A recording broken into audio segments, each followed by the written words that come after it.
Okay, for third grade, there are 6 stations. After they finish their 6 stations, if you don't want to take them around again, you can have them play the tag game. They pretty much know the rules. We played it last year and the year before, but these are the 2 tagging noodles that you can use so that they're not touching each other. And for any of this equipment, as long as we have their hands sanitized before they come to class, like as they're coming in, then we can use the equipment and I can clean it at the end. Like, it doesn't have to be right away, but if you feel uncomfortable, it's okay to wipe them down. So the 6 stations are hula jump,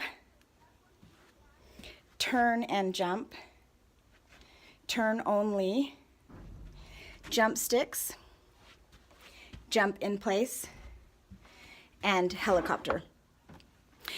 I'll tell you why we do each one, and so that if they're asking, like, if they're saying, oh, this is boring, well, this is why. Like, I always like to tell them why.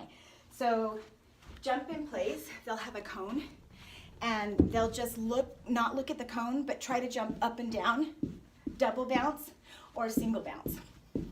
If they're finding that their toes are bumping the cone, then they need to make sure that they're going up, and then they know they're not going straight up and down. And if they're in a long rope, like this green and white rope, they're going to be jumping toward the person turning the handle. And we don't want that. We want them to stay in the middle where the rope is always touching the ground. So that's what they're practicing there. In hula jump, they're practicing keeping their hands down by their waist. So they can practice single bounce or double bounce. 1, 2, 1, 2, 1, 2. They can go backwards if that's not enough of a challenge for them. They can go backwards. When kids jump with their own ropes, oftentimes they'll lift the rope over their head thinking that their arms have to go over, but they're not jumping through their arms.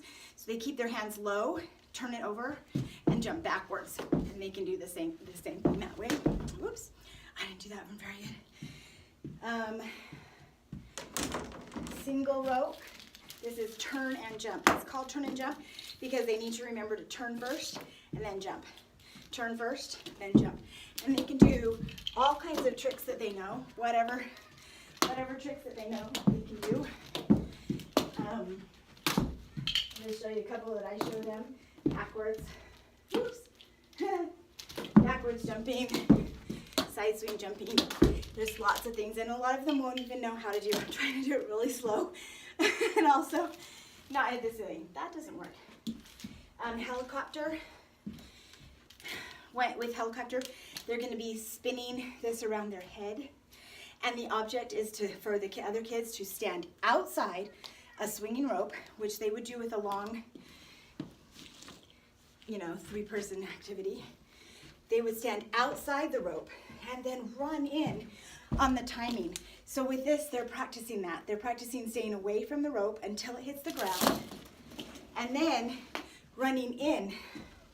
They don't want to get hit in the face. Then when it hits the ground, then they run in, and it's the timing. So it's timing and knowing where the rope, when you're inside the rope area and when you're outside the rope area. The jump sticks look like this, sort of like helicopter, but by yourself. They're spinning the stick on one side of them, but the ball's coming to the other side of them. And they can practice single or double bouncing. A lot of times they'll bring the stick over to this side. And then when the ball swings around, it's behind them, which makes it more difficult. So they want to try to stay in between the ball and the stick. I did explain these to them, but for many of them, it's their first time.